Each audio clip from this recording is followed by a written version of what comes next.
Chapter है आपका game theory.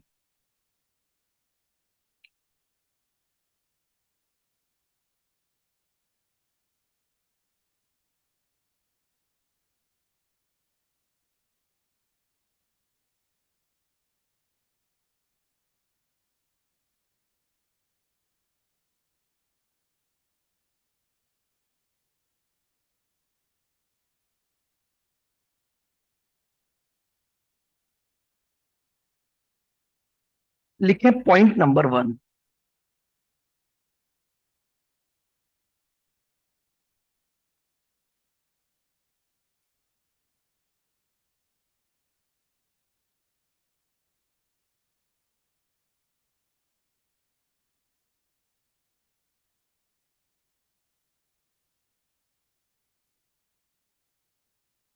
Introduction of game theory.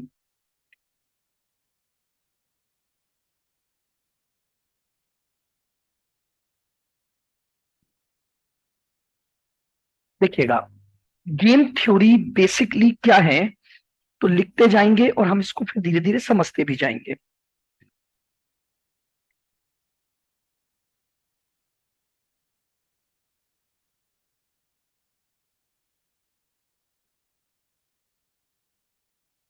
Game theory is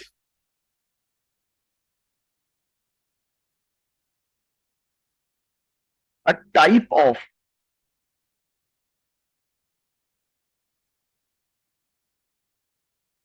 decision theory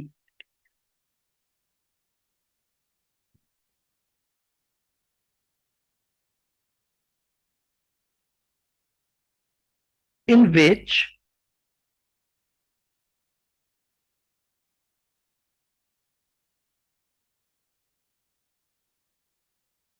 one's choice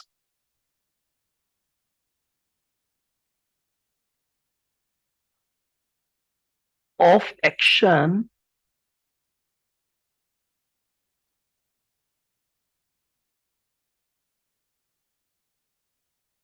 determine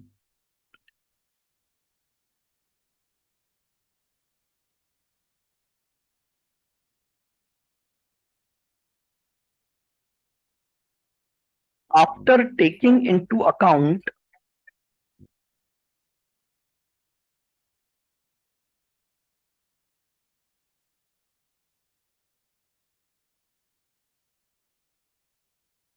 after taking into account all possible alternatives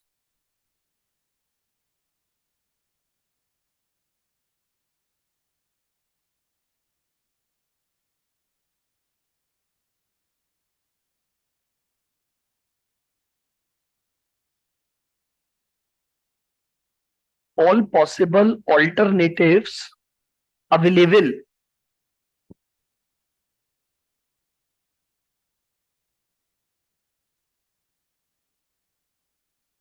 to an opponent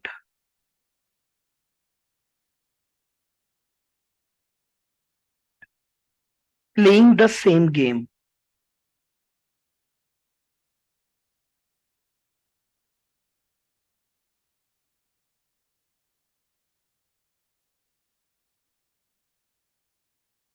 देखो क्या लिखा हमने।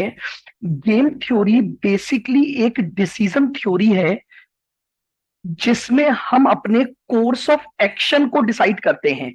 हम अपने course of action की choice करते हैं ये सोचते हुए कि इसी गेम को खेलने वाला हमारा जो विरोधी खिलाड़ी है, जो अपोनेंट है, उसके पास क्या क्या ऑल्टरनेटिव अवेलेबल है। उसके ऑल्टरनेटिव को ध्यान में रखते हुए जब हम अपना कोर्स ऑफ एक्शन सेलेक्ट करते हैं, अपने कोर्स ऑफ एक्शन को चॉइस में लेते हैं, तो इसी को क्या बोला जाता है, गेम थ्योरी बोला जाता है। The best example is chess.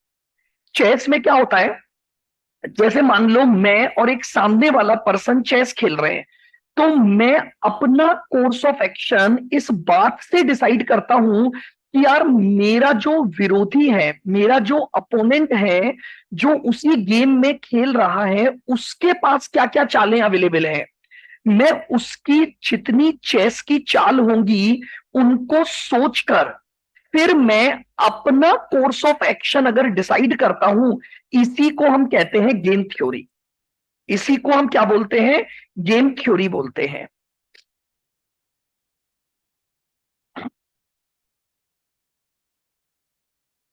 लिखो।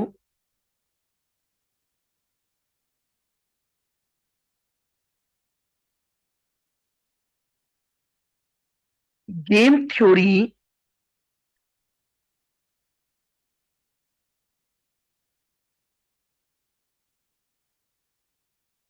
Does not insist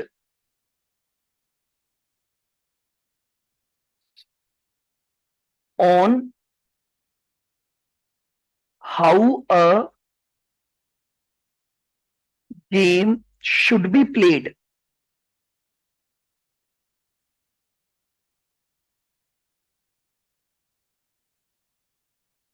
should be played but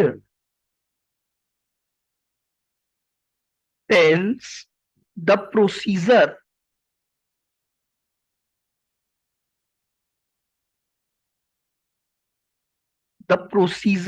and principle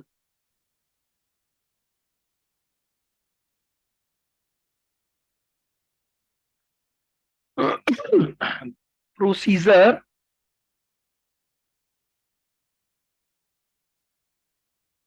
and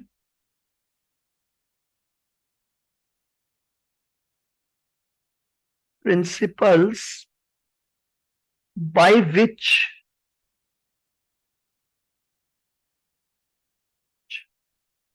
action should be selected।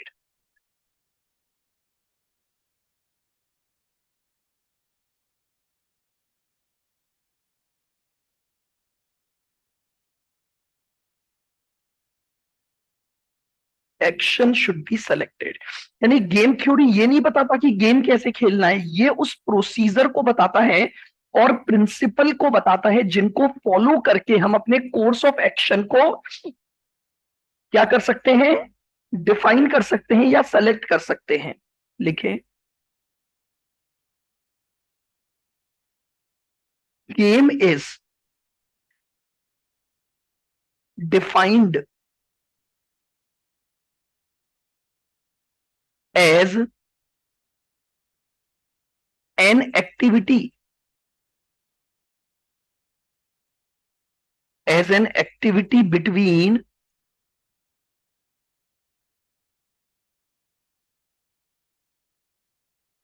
To और मोर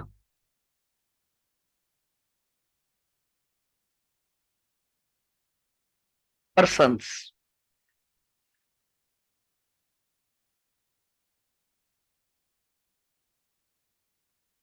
according to a set of rules, comma, at the end of which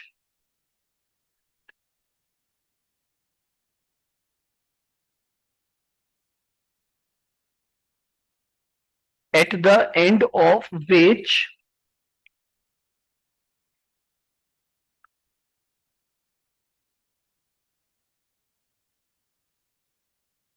each person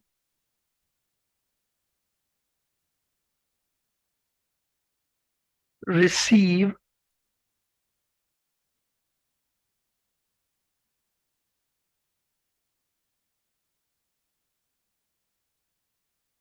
some benefit or suffer loss। लीजिए क्या लिखा मैंने।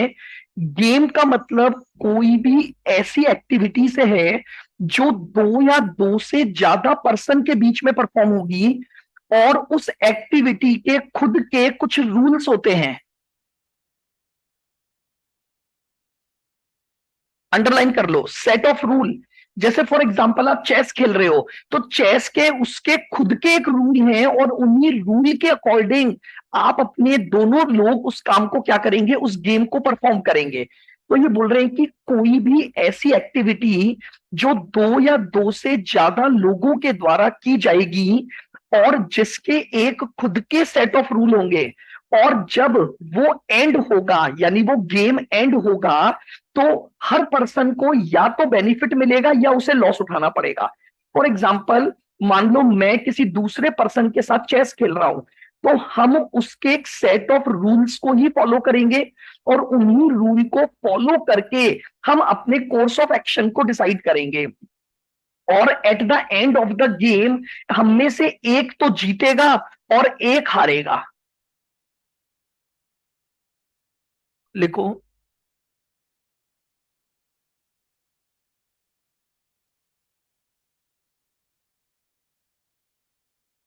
The set of rules define the game.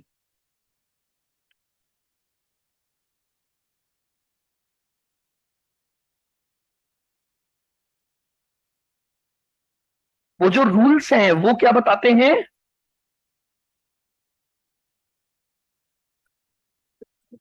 Game को define करते हैं। हर game के, आप कोई भी ले लो, चेस के बजाय आप कैरम खेलते हो, कैरम के भी उसके खुद के सेट ऑफ रूल्स होते हैं।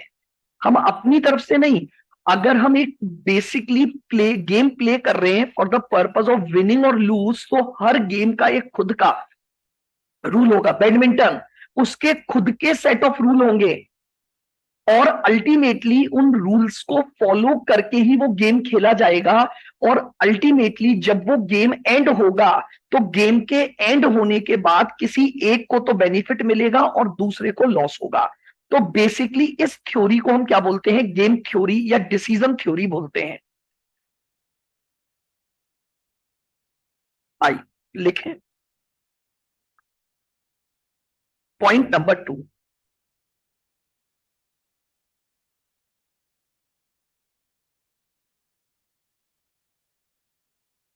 लिखें properties of game.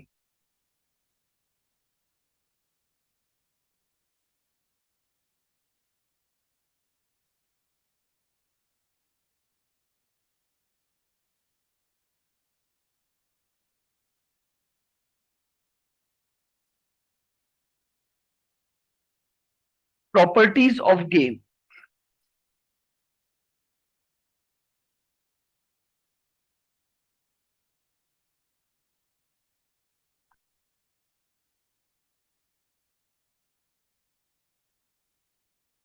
It have following properties.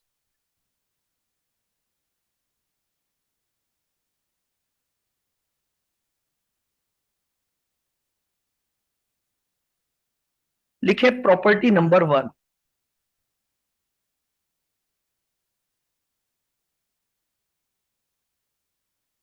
There are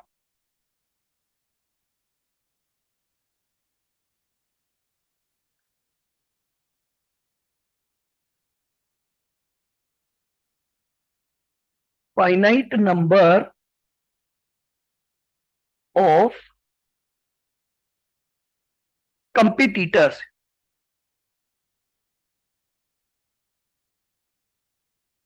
competitors called players। Defined number of competitors होते हैं, पता होता है। जैसे फॉर एग्जांपल चेस खेल रहे हो तो दो लोग होंगे, ठीक है। बैडमिंटन खेल रहे हो दो या चार होंगे। तो ये बोल रहे हैं कि किसी भी गेम में एक फाइनाइट नंबर ऑफ कंपिटिटर्स उसको प्ले करते हैं, और उन लोगों को क्या बोला जाता है? प्लेयर्स बोला जाता है।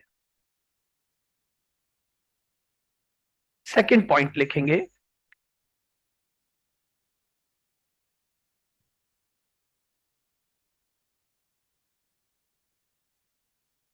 each player has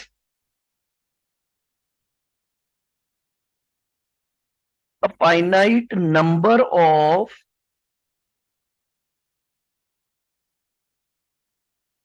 number of possible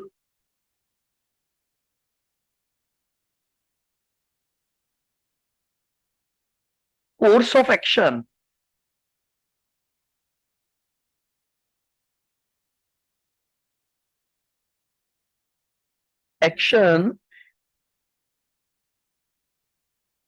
called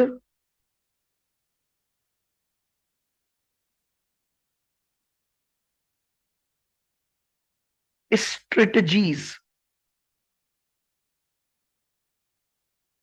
ठीक है, हर प्लेयर के पास एक निश्चित जाने पहचाने number of possible course of action होते हैं, जिसे उसकी स्ट्रेटेजी बोला जाता है।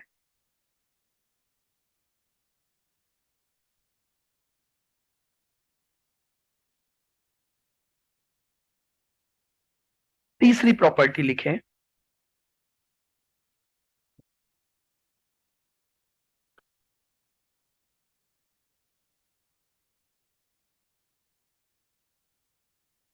All the strategies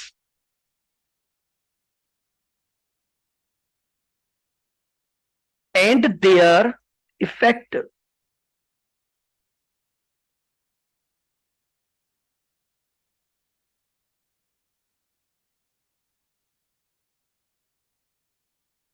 are known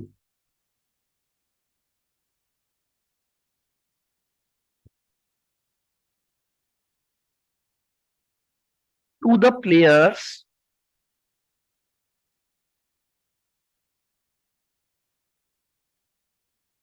but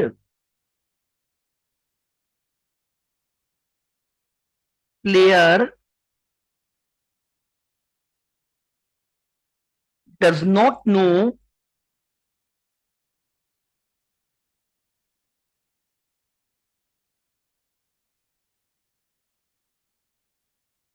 which strategy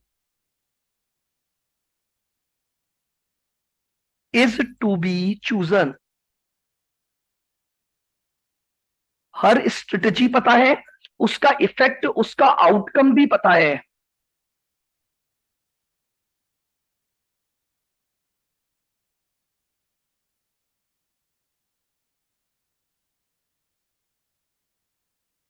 लिखें fourth point,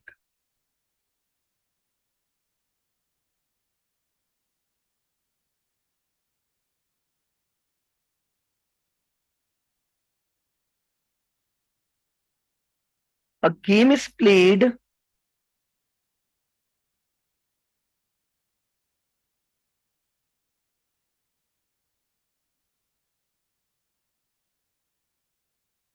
when each player chooses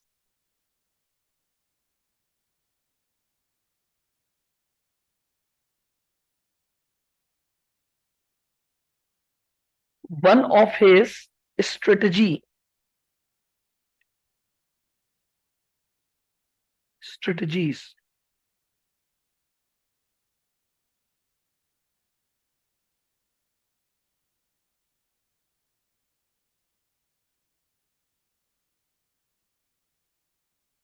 The strategies are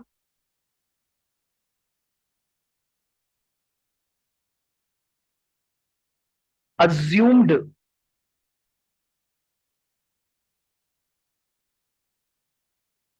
to be made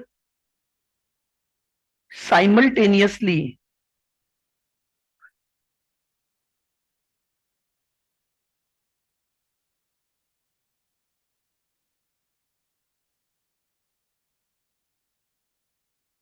simultaneously with an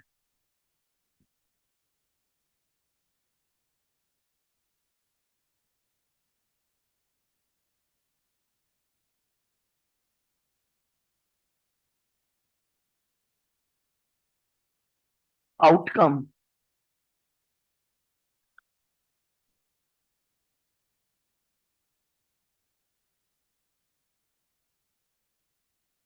such that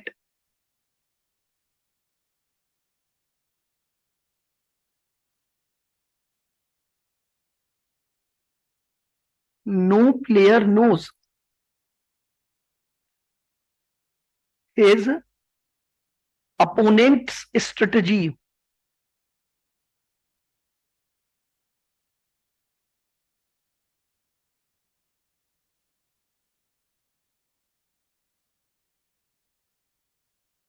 opponents strategy until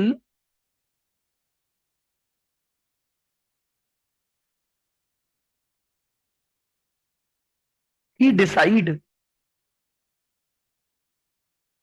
his own strategy. समझना यहां पर क्या लिखा। देखो, हर player अपनी एक strategy को चुनेगा तभी गेम स्टार्ट होगा। स्ट्रेटजीज अज्यूम्ड की जाती है साइमल्टेनियसली। हर प्लेयर चुनेगा, लेकिन कोई भी प्लेयर दूसरे की स्ट्रेटजी को नहीं जानता है। भाई जैसे मान, जब तक कि वो अपनी स्ट्रेटजी बता ना दे, जैसे मान लो एक छोटा सा एग्जांपल लेते हैं। एक टॉस कर रहे हैं अपन। हमें पता है कॉइन को जब उछालेंगे तो हेड आएगा या टेल आएगा। अब मैंने क्या किया, एक सामने वाले पर्सन के साथ एक गेम खेलना चालू किया, बोले टॉस टॉस गेम खेलेंगे, कॉइन उछालेंगे। अगर मान लो मैंने जो डिसाइड किया वही आया तो तू मुझे 5 रुपए दे देना, नहीं आया तो मैं तुझे 5 रुपए दे दूंगा। अब मैं मान लो वो कॉइन उछाला गया, तो अब हर प्लेयर की खुद की स्ट्रेटजी होगी, लेकिन अपोनेंट्स की स्ट्रेटजी उसे नहीं पता। मुझे नहीं पता सामने वाले के दिमाग में क्या है, हेड आएगा या टेल आएगा। ठीक है। लेकिन गेम को प्ले करने के लिए अब मैंने जब कॉइन उछाला तो मैंने बता दिया कि अब हेड आएगा। अगर हेड आया तो मुझे फायदा होगा, गेम खत्म, मुझे पैसे मिल जाएंगे। लेकिन अगर हेड नहीं आया तो भी गेम खत्म, लेकिन उसमें फायदा अपोनेंट को होगा और मुझे नुकसान उठाना पड़ेगा। तो ये बोल रहे हैं कि गेम को प्ले तभी किया जाता है जब आप अपनी स्ट्रेटजी को चुन लेते हैं, उसके बाद ही गेम स्टार्ट होता है। साइमल्टेनियसली चलती हैं स्ट्रेटजीज और उसके आउटकम इस तरीके से चलते हैं कि no player knows the opponent strategy. आपको सामने वाली की स्ट्रेटजी का पता ही नहीं लग सकता जब तक आप अपनी स्ट्रेटजी को डिसाइड ना कर लें। यानी आपने अपनी स्ट्रेटजी चल दी, अब सामने वाला उसके बाद अपनी स्ट्रेटजी के अकॉर्डिंग काम करेगा।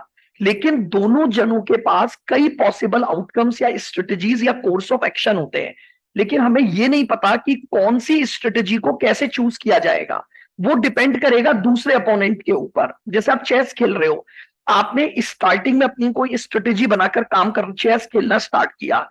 अब सामने वाले ने कुछ काउंटर स्ट्रेटजी बनाई होगी, उसने अपनी चाल चली, उसके बाद आप दोबारा से सभी कोर्स ऑफ एक्शन को देखोगे और उसके बाद अपनी स्ट्रेटजी को क्या करोगे, डिफाइन करोगे।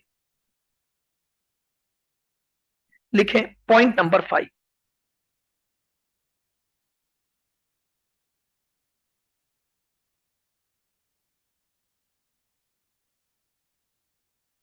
The game is a combination of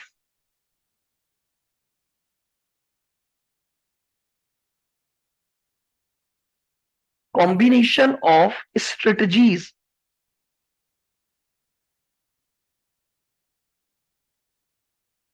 combination of strategies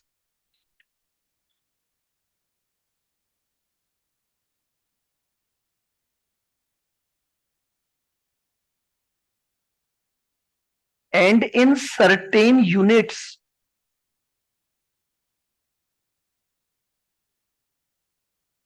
which determine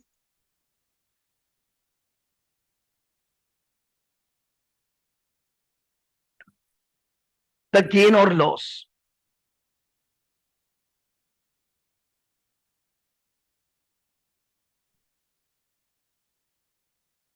एक गेम कई सारी स्ट्रेटजी का कॉम्बिनेशन होता है और अल्टीमेटली उन्हीं स्ट्रेटजी से उस गेम के थ्रू आपको क्या मिलेगा, लॉस या गेन का डिटर्मिनेशन होगा।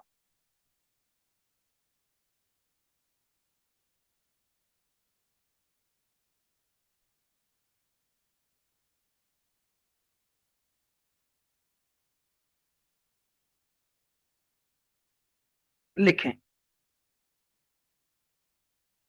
Point number 3,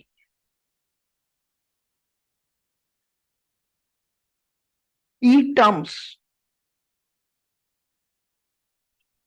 used in game theory.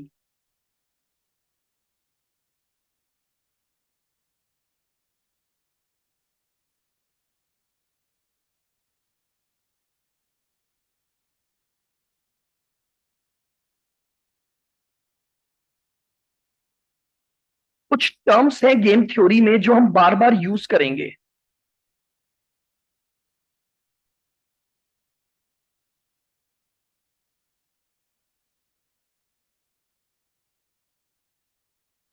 पहली टर्म है प्लेयर्स।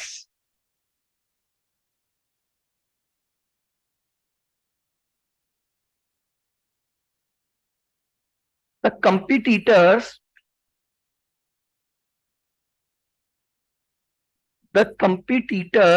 और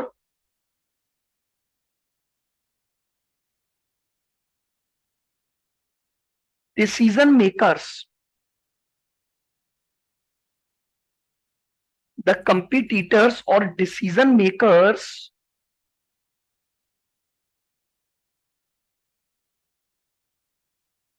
इन a game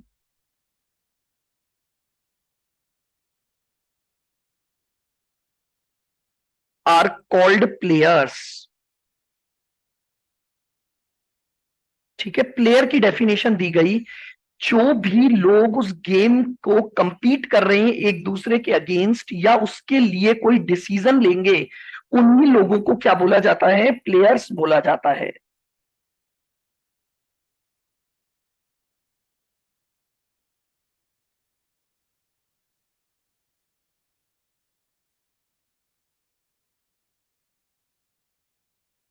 strategies,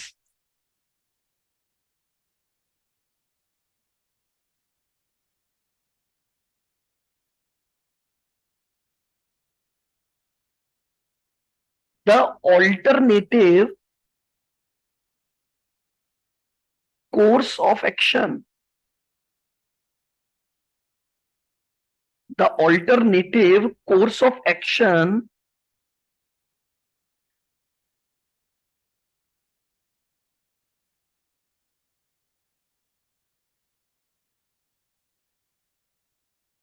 available to a player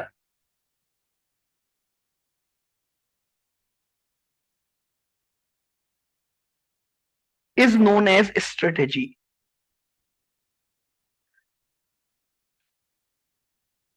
ठीक है, जितने भी कोर्स ऑफ एक्शन प्लेयर्स के पास अवेलेबल होते हैं, उन कोर्स ऑफ एक्शन को क्या बोला जाता है? स्ट्रेटेजी बोला जाता है। तीसरा,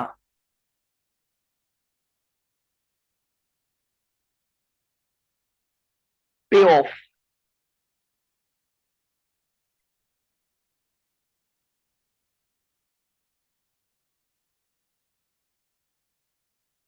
the outcome of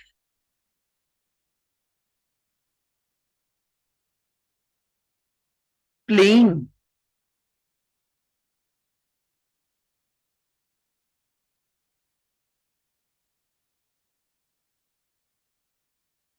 a game is called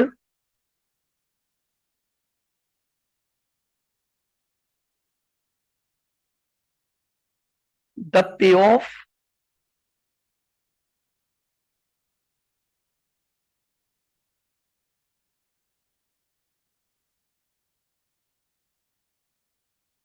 off concern player.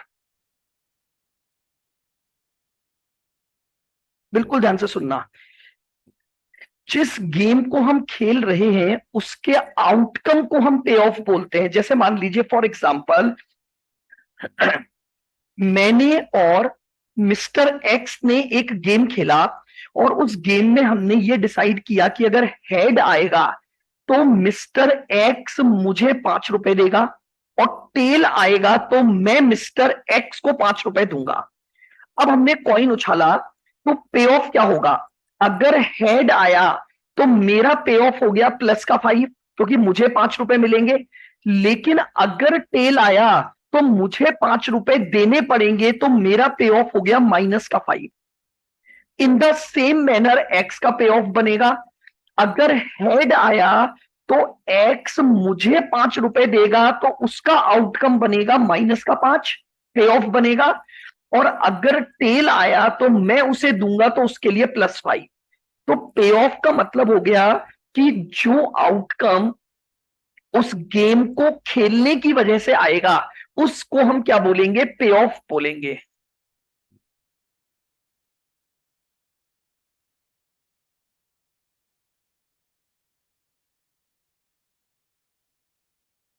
Fourth,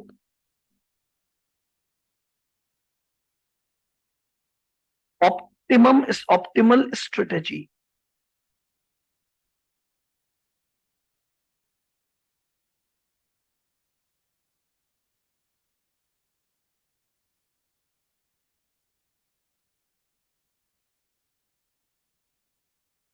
A strategy by which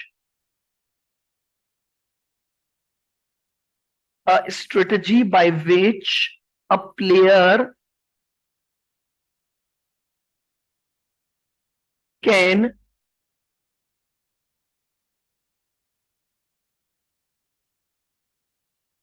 achieve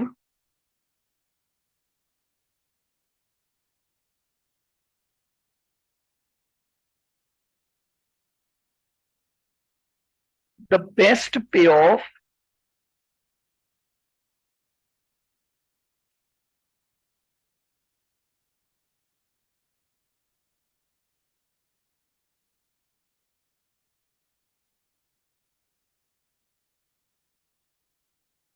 is called optimum strategy for that player।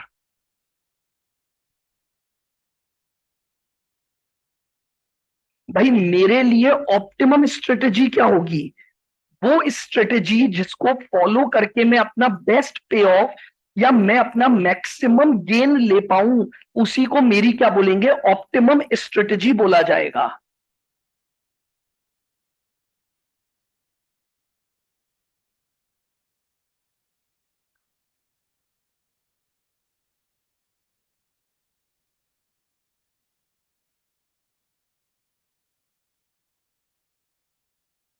Zero sum game.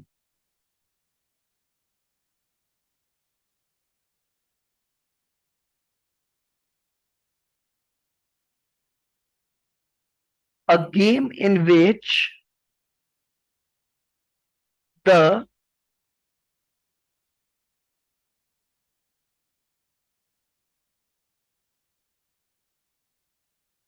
total payoffs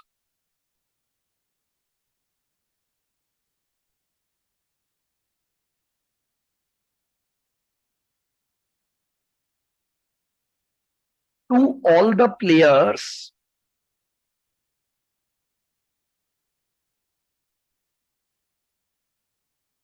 at the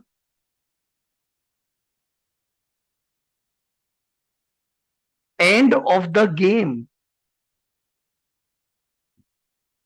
is zero, is zero,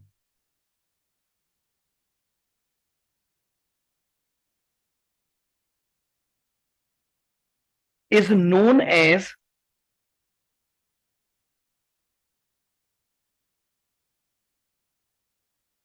zero sum game. आइए, zero sum game एक ऐसा game जिसका जब and result देखा जाएगा, तो सारे players का जब आप पे ऑफ जोड़ोगे तो उसका टोटल जीरो आ जाना चाहिए। फॉर एग्जाम्पल, मैंने और मिस्टर एक्स ने गेम खेला कॉइन का, कि कॉइन को उछालेंगे, हेड आएगा तो मुझे 5 रुपए, टेल आएगा तो उसे 5 रुपए।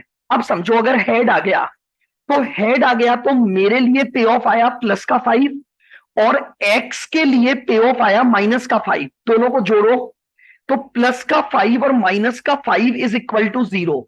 तो ऐसे गेम को हम बोलते हैं जीरो सम गेम। यानी जब वो गेम एंड होगा, तो हर प्लेयर का पे ऑफ आ चुका होगा, किसी का पॉजिटिव किसी का नेगेटिव। जब आप उस पॉजिटिव और नेगेटिव वैल्यू को टोटल करोगे और वो टोटल किसके बराबर आ जाए, जीरो के बराबर आ जाए, तो उस गेम को हम बोलते हैं जीरो सम गेम।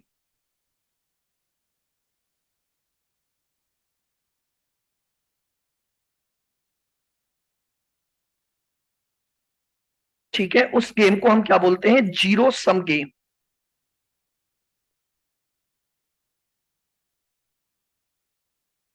लिखें, पे ऑफ मैट्रिक्स।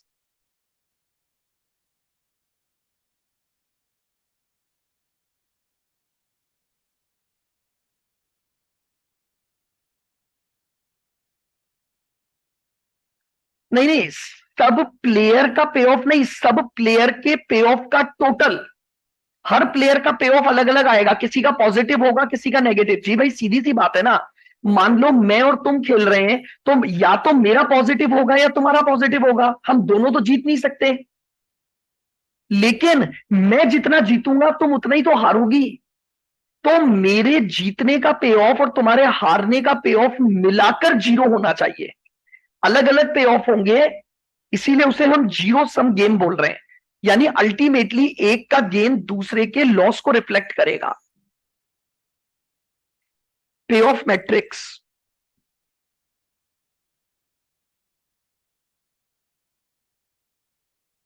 पे of matrix.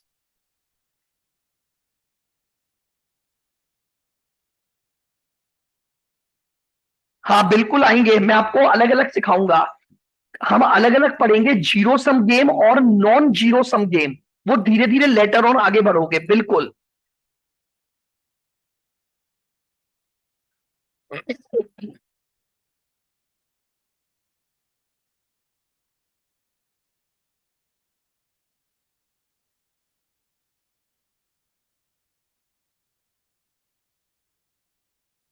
The tabular display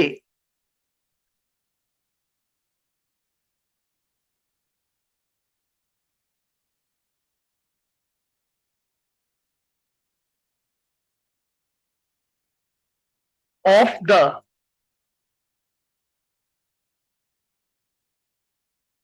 पे ऑफ्स।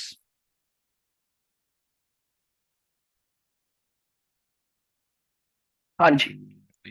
तो द टेबुलर डिस्प्ले ऑफ पे offs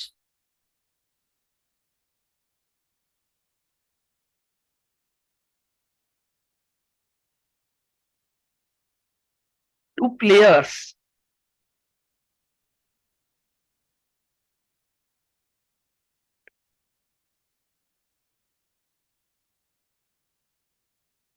under various alternatives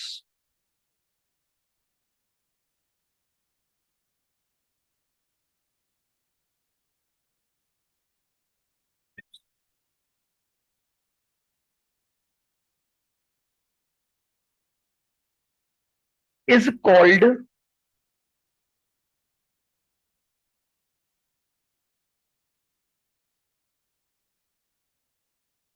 the pay of matrix.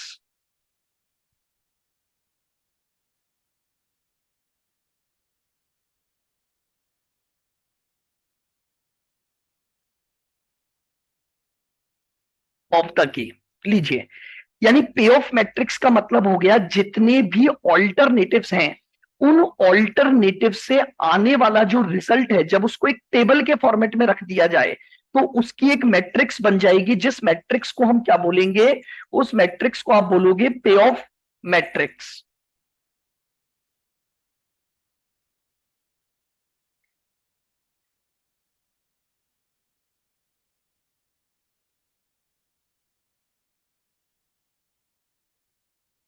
लिखें,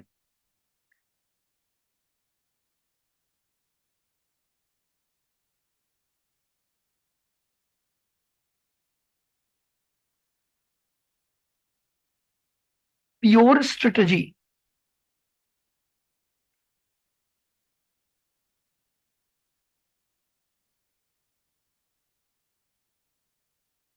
if a player knows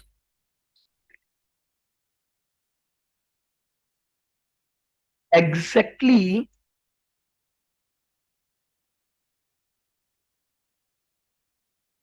what the other player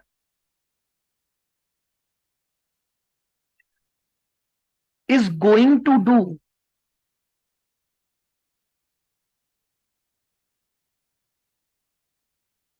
Is going to do a deterministic situation.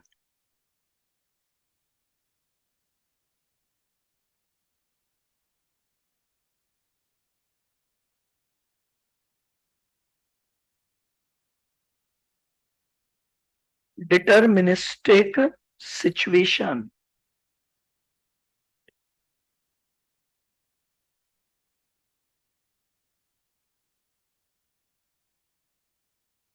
is called, sorry, is obtained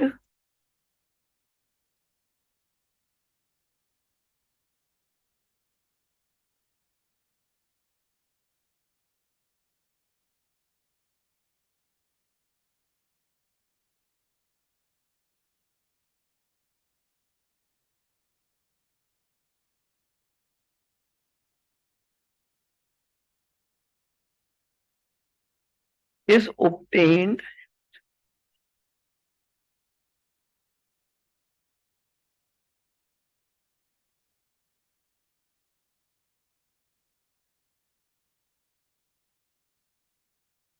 and objective function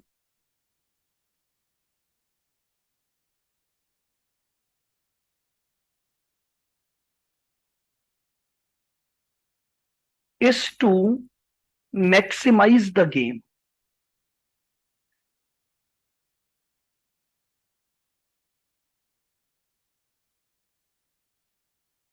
यानी देखो, pure strategy का मतलब होता है हम ये अच्छी तरह से जानते हैं कि अगला खिलाड़ी क्या करने वाला है, और उसी की सिचुएशन पर हम अपनी स्ट्रेटेजी को डिसाइड करते हैं, और हमारा जो फंक्शन है, यानी हमारा जो ऑब्जेक्ट होता है, वो होता है गेम से मैक्सिमाइज क्या करना, रिटर्न ऑब्टेंड करना। भाई सीधी सी बात है, अगर मैं सामने वाले की स्ट्रेटजी को जानता हूं, तो उस केस में मैं उसके आधार पर यह चाहूंगा कि मेरी एक ऐसी सिचुएशन बने कि जिससे मुझे सबसे ज्यादा क्या मिल पाए, बेनिफिट मिल पाए। ऐसी स्ट्रेटजी को हम क्या बोलते हैं, प्योर स्ट्रेटजी ऑफ गेम बोलते हैं। या इसको ऐसे भी समझ सकते हो कि अगर मान लीजिए गेम में हर प्लेयर के पास केवल एक ही स्ट्रेटजी है as the optimum strategy of to playing the game. जैसे मान लो मैंने एक छोटा सा एग्जांपल लिया कि ए और बी दो पर्सन हैं और कॉइन उछाला जाएगा। अब कॉइन में हेड या टेल एक ही ऑप्शन होगा आपके पास। तो इस तरह की स्ट्रेटेजी, मतलब यहां पर हम ये आइडेंटिफाई कर सकते हैं कि गेम में प्लेयर के पास एक ही स्ट्रेटेजी होगी, यानी या तो हेड की स्ट्रेटेजी या टेल की। उसे हम बोलते हैं प्योर स्ट्रेटेजी। इसको अगर थोड़ा और अदर टर्म्स में लिखना चाहें तो हम ऐसे भी लिख सकते हैं,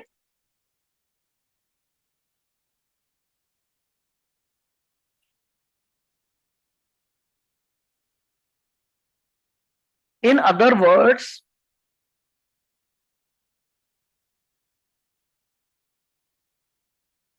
if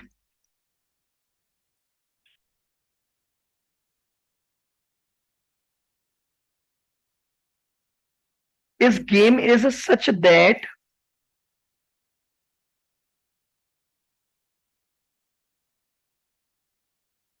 each player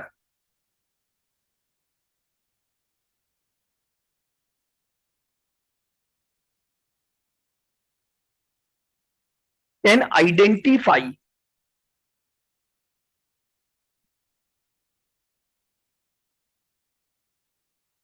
one and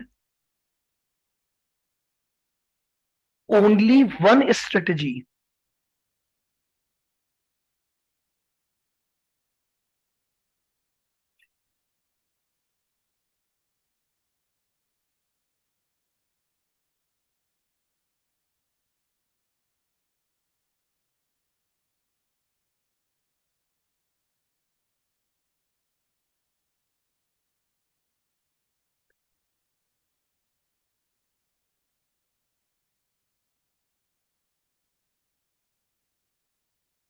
It will known as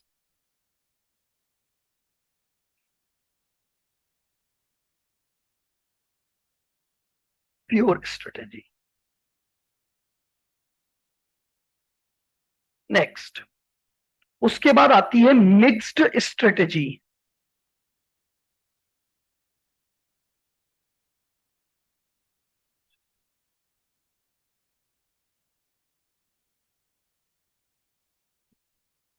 mixed strategy.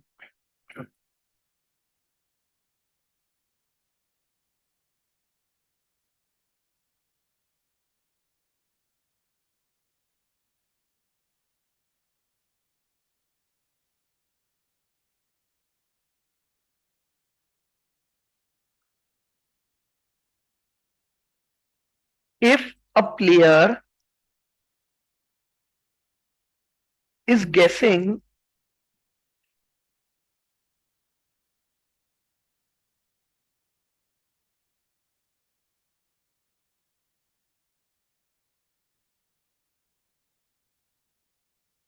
as to which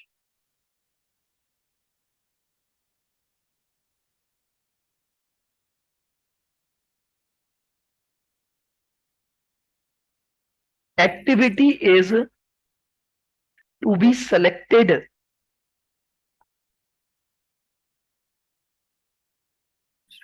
selected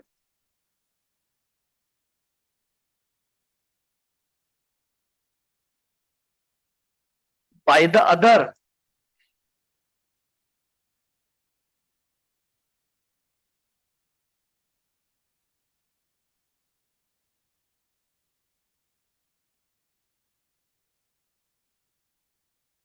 on any particular occasion.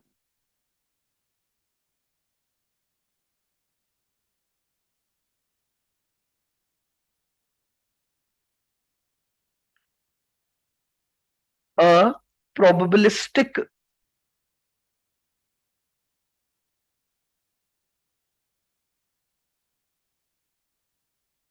situation is obtained.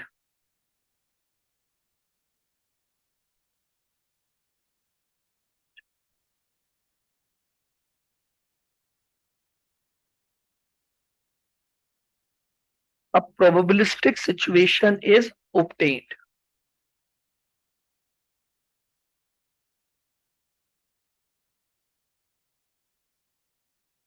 And the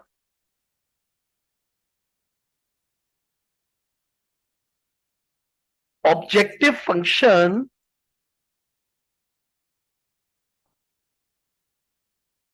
is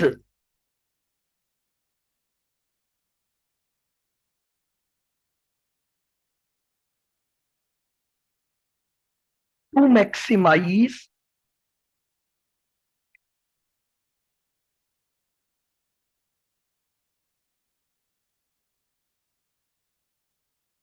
the expected gain. अब समझो, यहां पर इसने क्या बोला कि यहां पर मिक्स स्ट्रेटेजी का मतलब है उसके पास बहुत सारी एक्टिविटीज है करने को. जैसे चेस होता है, उसके पास कई चालें होंगी सामने वाले की. अब मैं केवल गैस करूंगा कि यार वो ये चाल चल सकता है. जैसे चेस आप खेलते हो, तो चेस में आपको क्या पता है कि सामने वाला एग्जैक्टली यही वाला यही चाल चलेगा? हाथी चलाएगा, घोड़ा चलाएगा, पैदल, आपको नहीं पता. आप केवल गैस कर सकते हो. क्यों? द रीजन बीइंग उसके पास चलने को कई सारी चालें हैं, उनमें से वो कोई एक सेलेक्ट करेगा किसी पर्टिकुलर तरीके से. हम केवल और केवल क्या कर सकते हैं, उसके द्वारा सेलेक्ट की जाने वाली एक्टिविटी का गैस कर सकते हैं. यानी एक प्रोबेबिलिस्टिक सिचुएशन आ गई यहां पर. हो सकता है वो ये चले. हम जब भी चेस खेलते हैं तो सामने वाले के पास जितनी भी अवेलेबल चाल होती हैं, हम उनका आउटकम सोचते हैं. यार ऐसा कर सकता है, ऐसा कर सकता है, ये भी कर सकता है. आप समझ रहे हो? उसके पास एक से ज्यादा स्ट्रेटेजी है करने के लिए. एक से ज्यादा क्या है? एक से ज्यादा चालें हैं जिनमें से वो कोई सी भी चल सकता है. तो जब ऐसे गेम की हम बात कर रहे हैं, जब हम एक ऐसे गेम में काम कर रहे हैं, खेल रहे हैं, जहां पर प्लेयर के पास जो भी क्या होती है, चालें होंगी, जो भी एक्टिविटी होंगी वो बहुत सारी होंगी। तो हम केवल एक प्रोबेबिलिस्टिक तरीके से गैस कर सकते हैं कि यार सामने वाला ऐसा कर सकता है, और उसके आधार पर हम हमारे ऑब्जेक्ट को क्या रखते हैं, एक्सपेक्टेड गेन को मैक्सिमाइज करना। हम ये सोचते हैं कि यार हमारा जो एक्सपेक्टेड गेम है वो क्या हो जाए, मैक्सिमाइज हो जाए।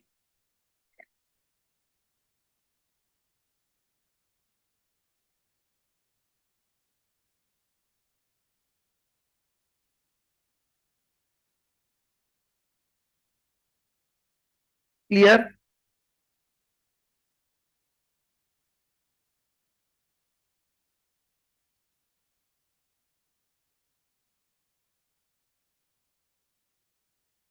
बहुत सिंपल सी चीज है, हम जो रोजमर्रा में गेम्स खेलते हैं बस उसी को एक डिसीजन थ्योरी के चैप्टर में इन्होंने क्या किया है, कन्वर्ट किया है।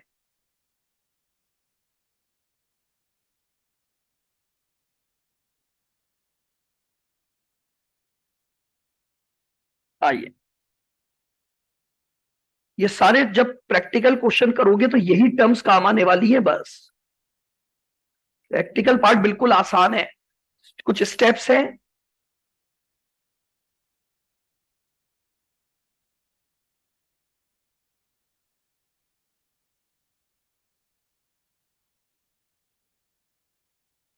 2 पर्सन गेम एंड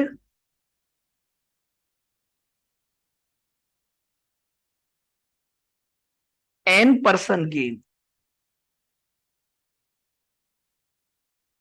नाम से ही डिफाइन कर रहा है। जिस गेम में एग्जैक्टली 2 प्लेयर होंगे उसे 2 पर्सन गेम बोला जाएगा, और जहां पर 2 से ज्यादा होंगे, फिर वो कितने भी हो सकते हैं, उसे बोला जाएगा game as N person game.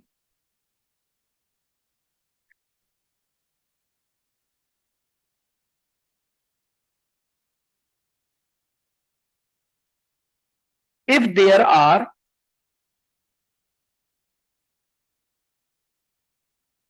Exactly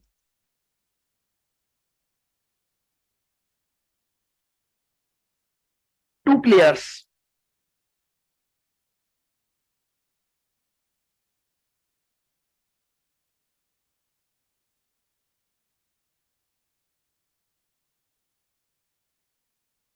game is known as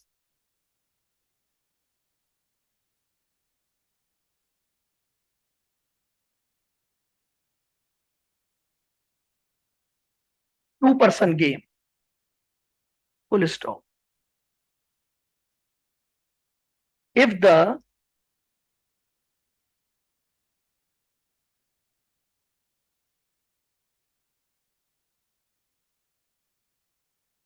number of players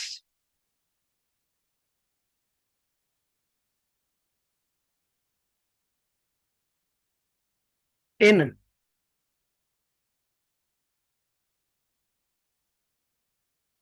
a game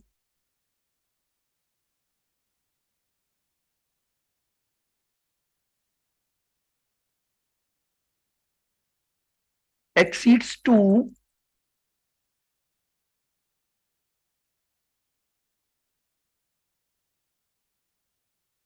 known as N person game.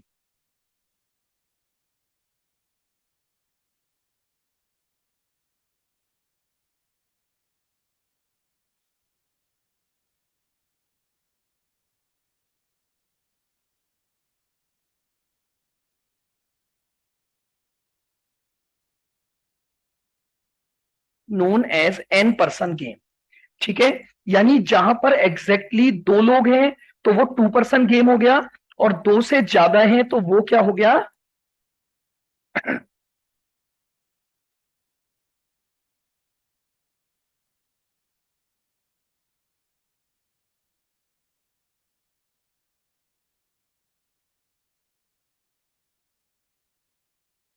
and the last one is zero sum game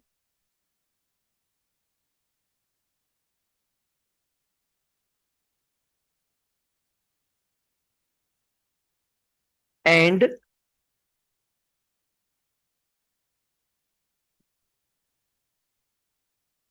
non zero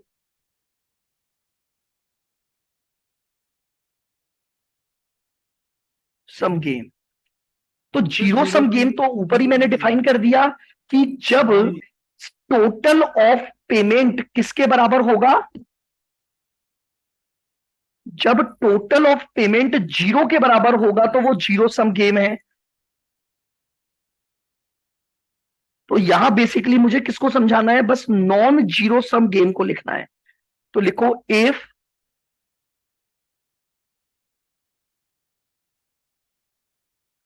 the sum of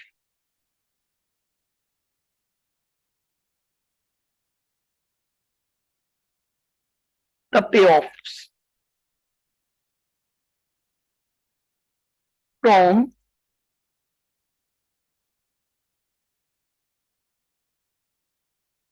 any play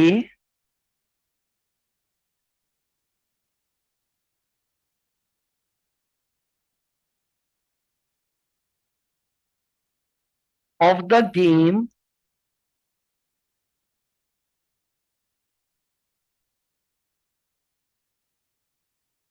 is either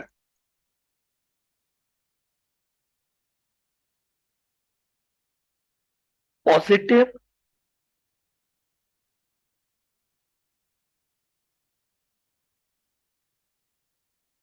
और negative.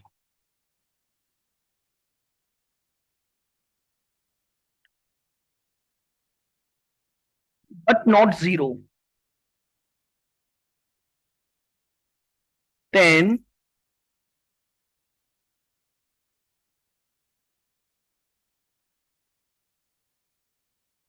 the game is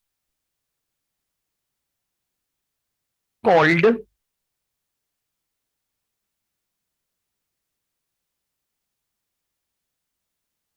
non-zero sum game।